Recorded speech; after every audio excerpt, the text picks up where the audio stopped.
সমকামিতার সঙ্গে সম্পৃক্ততার অভিযোগে ঢাকা প্রকৌশল ও প্রযুক্তি বিশ্ববিদ্যালয়ের 5 ছাত্রকে হল থেকে বহিষ্কার করা হয়েছে।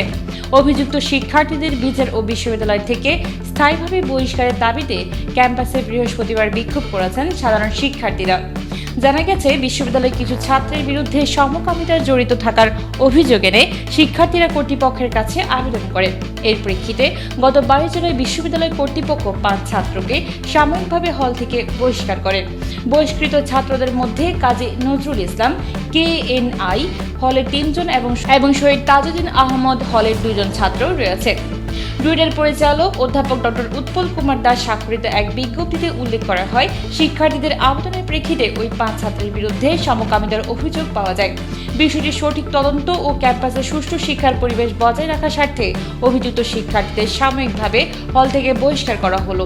এদিকে বৃহস্পতিবার সকালে বিশ্ববিদ্যালয়ের শিক্ষার্থীরা সমকামিতার সঙ্গে অভিযুক্ত শিক্ষার্থীদের বিশ্ববিদ্যালয় হতে স্থায়ীভাবে বহিষ্কার ও তাদের বিচারের দাবিতে ক্যাম্পাসে বিক্ষোভ করেন।